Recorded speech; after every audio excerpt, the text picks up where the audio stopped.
This, ladies and gentlemen, is Irvin Tripp. He has never seen a fireplace because he grew up in Florida. Well, they don't need fireplaces. He is currently now living in Indianapolis, Indiana. And this is some of his story about how he has arrived here in Indianapolis. His journey that he's been on, starting getting involved in Youth for Christ, Jupiter High School with Aaron Cochran. Now, Irvin, as you're roasting that marshmallow, why don't you tell us what it was like growing up as young Irvin Tripp? Well, growing up as Irvin Tripp was kind of crazy, fun, and hard. The reason it was hard is because I grew up living with my mom and my grandma. The reason I say that is because 2 years I lived with my mom, 2 years I lived with my grandma. And it was kind of always back and forth, back and forth. And you didn't mention your dad in that scenario. Where was he during this whole saga? In jail. He was in jail. So you never really saw your dad much growing up? No. Not until I got towards my middle school, high school years. And what was that like as you're growing up, not knowing your father? Very hard. Because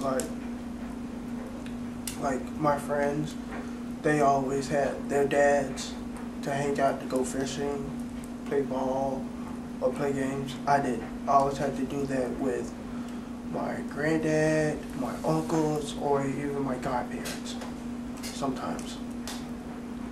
Now, you mentioned, telling your story, that your grandparents took you to church when you were in middle school, right? Right.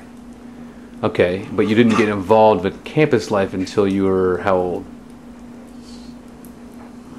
18-ish. 18. Okay, so you knew who Jesus was when you were in middle school, but then you learned a little bit more about him as you got involved in campus life. How did you end up getting involved with Youth for Christ at Jupiter? Youth for Christ at Jupiter, I met my very good friend Micah. We was in the band together. And he also told me, hey, you should come to campus life. And I was like, campus life? No, sorry, not for me. And then he kept asking me, so I was like, okay. And then he mentioned there was gonna be food there, so I'm like, okay, now I'm in.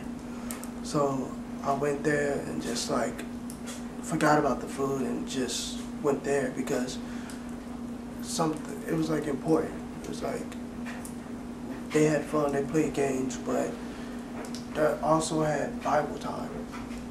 And I never saw that. And I was like, whoa, you're actually pulling the Bible out at a school campus after school? I was like, okay, I can kind of be with this for a little bit. Okay, so you got to know Aaron a little bit more through that. And what would you say was one of the biggest things that you learned through your involvement with campus life? Biggest thing I learned is that no matter who you are, no matter what you do, that God will always love you and he will never leave you behind. And that's an important lesson, I know, particularly in your story, just as I know you mentioned at some point you decided that you did not want to live your father's mistakes. You did not want to go down the same path that he went down.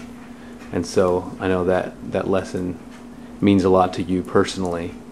How would you say that if campus life wasn't in your life, if you'd never met Aaron and Micah, how would you say your life might be different today? It would be different because I probably end up getting in trouble a lot, staying home on Sunday, trying to watch football, hanging out with friends, going to parties, and getting in trouble. Pretty much. So campus life has helped you surround yourself with positive influences. It's helped you learn more about the Bible. It's helped you learn more about choices that you're going to make in life. And is there anything else you'd like to add about campus life or Aaron or Mr. Micah? Micah is my big brother, my little brother forever.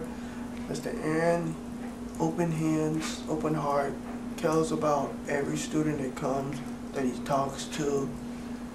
He's a father, uncle. He's everything.